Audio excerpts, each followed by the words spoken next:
मित्र आणि मंडळींनो नमस्कार. तर आपल्या चॅनलवर नवीन असाल तर आपल्या चॅनलचे 1000 सबस्क्रायबर होण्यासाठी चॅनलला सबस्क्राईब करून घ्या. तर चला बघूया आजच्या भागात नक्की काय घडलं आहे. तर आता इकडं राणी ते तिथे त्यांचं काम आवरून बसलेले असतात आणि विक्रांत तिथे येऊन त्यांना खूप बोलतो आणि म्हणतो की बघा, तुम्हाला जर असे काम करायचे असेल ना तर करा, आम्ही कसं काही नाही. आणि हे बघा, उद्यापासून लवकर उठून आमच्या घरातली सगळी कामे करायची. उर्मिला म्हणते, मला घरात थोडा जरी कचरा दिसला ना तर बघा मी सोडणार नाही तुम्हाला, असं म्हणते. आणि आता लगेच ते म्हणतात की ठीक आहे. आणि विक्रांत म्हणतो, चल उर्मिला, आपल्याला सकाळी लवकर उठायचं आहे, उशीर होतोय. आणि तिथून निघून जातात ते. आणि राणी ते तिथेच उभं असतात.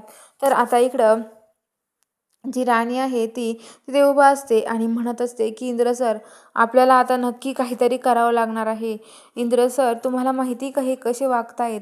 अहो, यांना आपला प्लॅन कळायला नाही पाहिजे. पण आपण आता घरात जाऊ जाऊ ना, तेव्हा आबांना नीट लक्ष ठेवायला सांगू त्या दादासाहेब महाडिकवरती, असं म्हणत असते. तर ते म्हणते की हो ना, दादासाहेब महाडिक नक्की कोण आहे ना हे कळलंच पाहिजे, असं म्हणत असते. आणि आता लगेच जी राणी निंद्र आहे ती बोलत असतात. तर इकडं उर्मिला आणि विक्रांत घरात येतात. घरात आल्यावर विक्रांत उर्मिलाला म्हणतो, उर्मिला, हे माणसं असेच इथं आलेले नाहीये, यांच्या डोक्यामध्ये नक्कीच काहीतरी प्लॅन आहे. आपल्याला आता सावधगिरीनं सगळं काही करावं लागणार आहे, कारण की असं केलं नाही ना तर खूप अवघड होईल आणि खूप कठीण होऊन बसेल.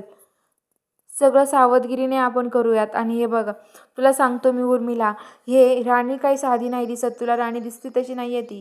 तिच्या डोक्यामध्ये नक्कीच काहीतरी प्लॅन असणार आहे, त्यामुळंच हे सगळे इथे कामाला आले आहे आणि सगळेजण इथे राहणार आहेत, असं म्हणत असते. घरात आले की त्यांच्यावर लक्ष ठेवायचं, असं विक्रांत सांगतो. तर इकडं आता राणी इंद्रचा पण विचार चालू असतो.